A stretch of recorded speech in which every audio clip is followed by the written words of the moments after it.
Alex, I could show 7 elements about this Musk thing. Do you agree with me that people are just going overboard? It doesn't really matter if Elon Musk opposes the bill? It doesn't matter if he opposes the bill, but remember, he was part of the redefinition of the Trump coalition. He brought something Trump did not have, the future, tech, bros, and just a sense of something new. And I hope he ain't leaving. Also, Republicans had one contributor for a long time, Sheldon Adelson, but then our contributor died. And then we got a new one, Elon Musk. And I hope he doesn't go away. We'd be back to zero contributors again. Well, you have a few others, just not people who write $100 million checks necessarily. Yeah, Steve, does this Musk's opposition, muscular opposition to the reconciliation bill matter? Yeah, of course it matters, Mark. I think, look, everybody spends a lot of time talking about how Democrats are in disarray. I would say the storyline of the last days and weeks has been Republicans are in disarray. He's one of the president's chief supporters. The big, beautiful bill is one of the president's chief goals. And he didn't just say he was against it. He spoke in rather specific language, rather aggressive language. And it's something else that other people like Senator Paul, Ron Johnson, he's echoing many of their comments. And the reality is that there's a significant part of the Republican Party that thinks that this bill is going to significantly increase the debt. it won't. He gave voice to that in a very aggressive way.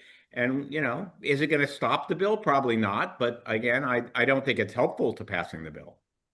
I agree with Steve. It won't matter for Trump, though, because at the end of the day, the Trump coalition, including conservatives, just is rock solid, and this won't dent it. Republicans, conservatives who are anti-spending are more than willing to compromise their principles here, and they will. But it is a fissure, Steve. I think you're right that down the road is not going to get smaller, and especially, I would say, post-Trump, but not right now. Okay, fair enough. Let's look at some elements related to this story that Steve assures us is very important. Number 3, this is the Musk tweet or X posting that set everything off. I'm sorry, but I just can't stand it anymore. I've heard Steve say that exact thing, but in a different context. This massive, outrageous, pork-filled congressional spending bill is a disgusting abomination. I've heard Steve use that phrase too. Shame on those who voted for it. You know you did wrong. You know it. So that tweet set off a firestorm.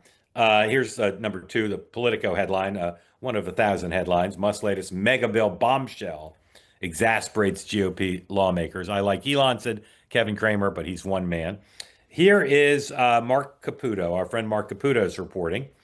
And it points out cleverly, Mark's a clever reporter. He doesn't assert causality. He just says Musk's decision to trash Trump's legacy legislation came after failing to win favorable treatment in 4 instances. So again, Mark doesn't say cause and effect. He just does chronology. After 1, EV tax credit for Tesla was nixed or scaled back. Extended White House employment status scaled back. He's gone. Starlink being used widely by FAA, no.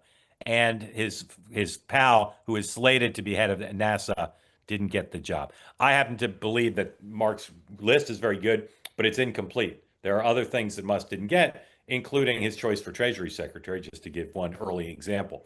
So Musk regularly didn't get his way.